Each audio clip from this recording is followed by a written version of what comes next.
घटिया बातें सुनकर अगले ही पल गुस्से से भर उठी थी। वो तुरंत उसे उंगली दिखाते हुए बोली, बस कीजिए दामाद जी, आप इस तरह से हमारी नरमी का फायदा नहीं उठा सकते हैं। और अगर आप गोली मारना ही चाहते हैं तो आप एक काम कीजिए, सबसे पहले हमें गोली मारकर अपनी इच्छा पूरी कर लीजिए। लेकिन हम हमारी गोरी बिटिया के खिलाफ इस तरह की घटिया और जहरीली बातें बिल्कुल भी बर्दाश्त नहीं करेंगे। हमारी गोरी बिटिया ऐसी नहीं है, भले ही आपकी याददाश्त चली गई हो, लेकिन वह आप ही थे जो हमारी गोरी को बेतहाशा चाहते थे। अरे हमारी गोरी के बिना तो आप पानी तक पीने नहीं जाते थे। इतना प्यार करते थे आप हमारी गोरी बिटिया से। अब आपकी यादें किसी ने छीन ली है तो इसमें हमारी बिटिया क्या गलती है?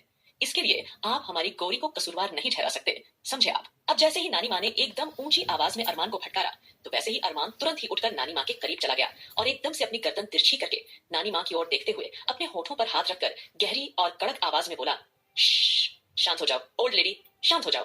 अरमान सिंघानिया को ऊंची आवाज बिल्कुल पसंद नहीं है। अरमान ने जैसे ही ठंडी आवाज में यह कहा तो वैसे ही नानी माँ को ऐसा लगने लगा मानो उनकी पूरी रीढ़ की हड्डी में सिरहन दौड़ गई हो, जैसे किसी ने उनके शरीर से आत्मा को निकालकर बाहर खड़ा कर दिया हो। उनका शरीर एक पल के लिए अकड़ गया, उनके कदम डगमगाए और नानी माँ का चेहरा एकदम छिटक गया। वही आस्था जिसे इस वक्त रश्मि, वंशिका, साथ ही साथ राधिका, रौनक संभाल रहे थे।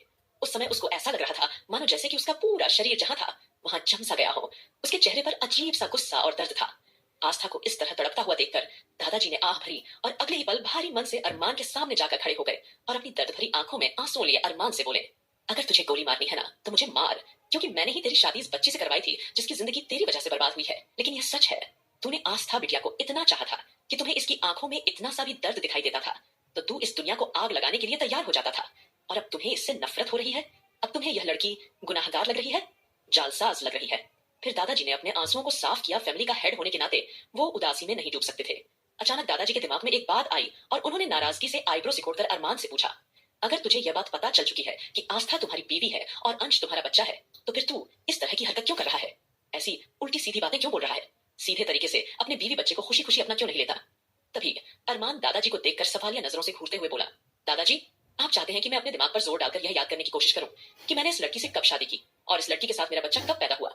आप यह चाहते हैं कि मैं ये बातें अपने दिमाग पर जोर देकर याद करूं ताकि मेरा ब्रेन पूरी तरह डैमेज हो जाए? अरमान सिंघानिया इतना भी बेवकूफ नहीं है कि वह इस तरह से अपनी जान को रिस्क में डालेगा। अरमान सिंघानिया को अपना अच्छा बुरा अच्छी तरह से पता है दादाजी, और मैंने कहा ना, यह बच्चा मेरा है तो मैं इसे अपनाने के लिए पूरी तरह से तैयार हूं, लेकिन इस लड़की से मेरा कोई लेना देना नहीं है। अरमान अब अंश को अपनाने के लिए पूरी तरह तैयार था, क्योंकि अभी थोड़ी देर पहले ही उसे लैपटॉप पर जो नोटिफिकेशन मिला था वह कुछ और नहीं बल्कि उसका और अंश का डीएनए टेस्ट रिपोर्ट था, जो कि अरमान ने ही सीक्रेटली करवाया था। उस रिपोर्ट से साफ साफ साबित हो चुका था कि अंश अरमान सिंघानिया का ही बेटा है। फिलहाल उसने एक गहरी सांस ली और नजरें उठाकर दादाजी की ओर शांति से देखा। फिर धीरे से बोला, एक और बात, आपने इस घर में कुछ नौकर पाल रखे हैं ना? अब जैसे अरमान ने इनडायरेक्टली वसुंधरा और वीर के बारे में बात की तो वैसे ही अभिमान जी के भी कान खड़े हो गए थे।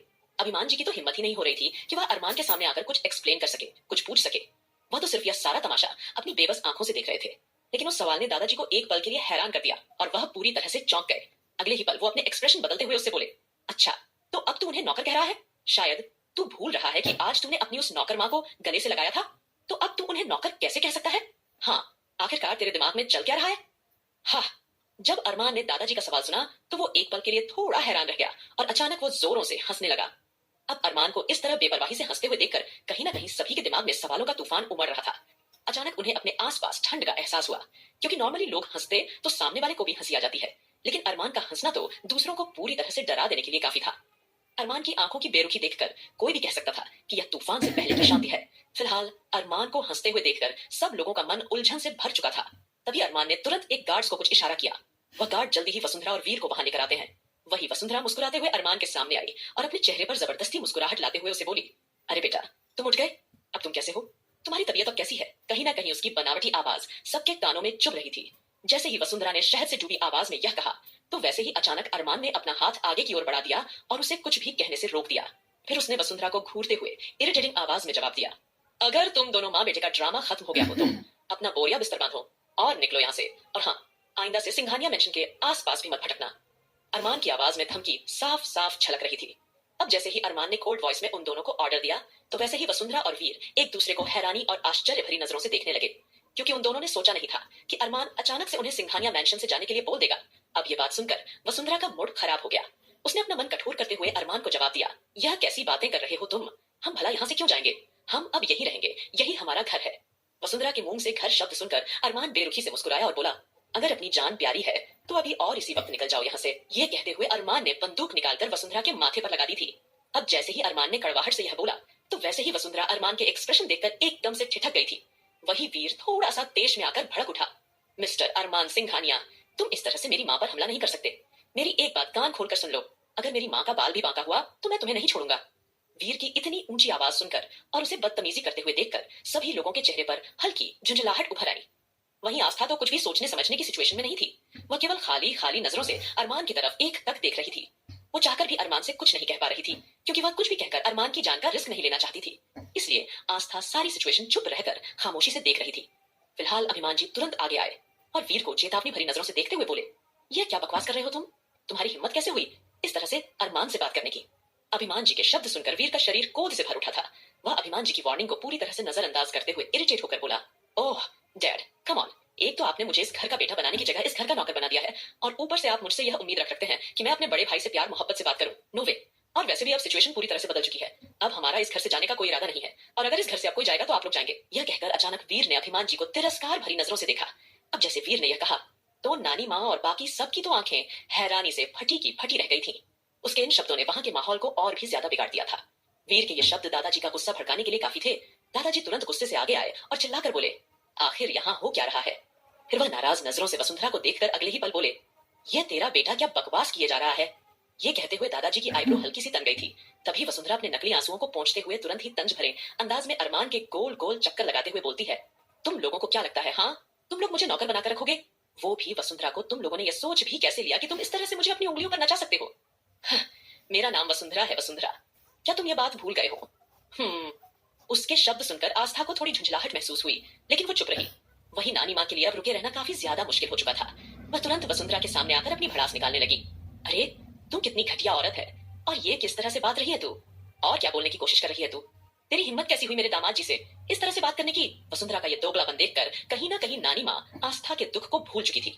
वसुंधरा को नानी माँ का इस तरह से बीच में टोकना कुछ खास पसंद नहीं आया, और वह तुरंत ही नानी पर बरस पड़ी। ऐ बुढ़िया, तू चुप कर, जब देखो बीच में पटर पटर करती रहती है। हाँ, क्या कुछ नहीं किया तूने मेरे साथ? एक तो तूने मुझे उस रौनक का नौकर बनाकर रख दिया। अगर वह प्रेग्नेंट है, वह माँ बनने वाली है, तो तुझे क्या उसके लिए मैं ही खाना बनाने को कहती हूँ? हाँ, जब देखो कोई ना कोई काम मुझी से ही करवाया जा रहा है। किसी को इस बात का भी तरस नहीं आता कि मैं भी अब धीरे धीरे बूढ़ी हो रही हूँ। तुम लोग मेरे साथ ऐसा कैसे कर सकते हो? यहाँ सबको पता है कि मैं इस अरमान सिंघानिया की माँ हूँ। उसके बाद भी तुम लोगों ने मुझ पर रहम नहीं किया और मुझसे सारे घर का काम करवाया। इतना ही नहीं, उस रघुवंशी मैंशन को भी मुझसे साफ करवाया गया। तुम लोग ऐसा कैसे कर सकते हो मेरे साथ? तुम लोगों को क्या लगा, हाँ, मैं इसी तरह से जिंदगी भर तुम लोगों की गुलामी करती रहूंगी, तुम लोगों की नौकरी करती रहूंगी? ऐसा कभी नहीं होगा। मेरा नाम वसुंधरा है, और वसुंधरा ने कभी भी इस तरह से किसी के रहमो करम रहना तो सीखा ही नहीं है। एक और बात कान खोल कर सुन लो, अब मैं तुम लोगों को यहाँ 1 मिनट के लिए भी बर्दाश्त नहीं कर सकती हूँ। तो तुम सब अपना सामान उठाओ और निकलो यहाँ से, क्योंकि अब यह सिंघानिया मैंशन मेरा हो चुका है, और अरमान सिंघानिया ने खुद इसे मेरे नाम पर कर दिया है। अब जैसे ही वसुंधरा ने गोल गोल घूमते हुए सबको आंख मटका मटका कर इस तरह की बातें सुनाई, तो सबका मुंह हैरानी से खुला का खुला रह गया था। सबके दिमाग में उलझने बढ़ती चली जा रही थी। वही ध्रुव और आहान तो एक दूसरे की ओर चिंतित होकर देखने लगते हैं। उन्हें तो समझ ही नहीं आया कि वसुंधरा इस बीच क्या बकवास कर रही है। कहाँ तो वह लोग अभी इस वक्त आस्था को दिलासा देना चाहते थे, और जो आज इतना सारा ड्रामा हुआ था उसे फेस करना चाहते थे, लेकिन यहाँ तो सारी सिचुएशन ही बदली बदली नजर आ रही थी। वसुंधरा उन्हें घर से जाने के लिए कह रही थी, तो ये बात वो कैसे बर्दाश्त कर सकते थे? आकाश, सुमित, ध्रुव और आहान तुरंत आगे आए और वसुंधरा को देखते हुए नाराजगी से बोले, यह आप क्या बकवास कर रही है? ऐसा भला कैसे हो सकता है? ऐसा कभी नहीं हो सकता है। अरमान कभी भी अपनी पूरी जायदाद तुम्हारे नाम नहीं कर सकता है। तभी अचानक वसुंधरा ने वीर को आईब्रो मटकाते हुए कुछ इशारा किया। वीर ने जल्दी ही ब्लू कवर में लिपटे हुए कुछ कागजात सबके सामने लहरा दिए थे। वह कागज पढ़कर तो सबका दिमाग फटने के लिए तैयार था, क्योंकि उस पर साफ साफ अरमान सिंघानिया के दस्तखत मौजूद थे। यह सब देखते ही अभिमान जी के सीने में गुस्सा भड़क उठा। वह तुरंत वसुंधरा के पास आए और उसके बालों को खींचते हुए बोले, तू इतनी घटिया चाल चलेगी, मैंने कभी सपने में भी नहीं सोचा था। अरे, तुझ पर तरस खाकर हमने तुझे यहाँ रहने की इजाजत दी थी, सिर्फ इसलिए क्योंकि तूने बताया था कि वीर मेरा बेटा है, लेकिन तूने घटियापन की हद एक बार फिर से पार कर दी। तू ऐसा कैसे कर सकती है? आज मैं तुझे जिंदा नहीं छोड़ूंगा। यह बोलकर अभिमान जी जल्द ही वसुंधरा का गला दबाने लगते हैं, लेकिन वीर तुरंत आकर अपनी माँ को बचाने की कोशिश करने लगता है।